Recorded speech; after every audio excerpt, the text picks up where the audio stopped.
Yun, isang mapagpalang umaga sa inyo mga Lodi. Ayan, so ito nga pala yung Trinity, no, na makukuha sa niyog. So ito ay nakuha.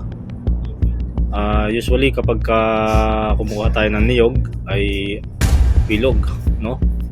So makukuha natin ang buo. Ngayon, ito nakuha naman to. So nag-iisa lang to sa mismong bunot ng niyog.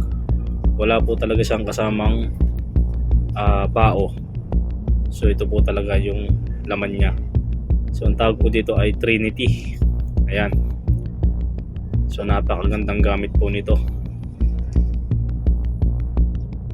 Meron din po ito sa liwas sa bala. Protection din po ito sa pang-araw-araw. Ayan. Katapos lang guys.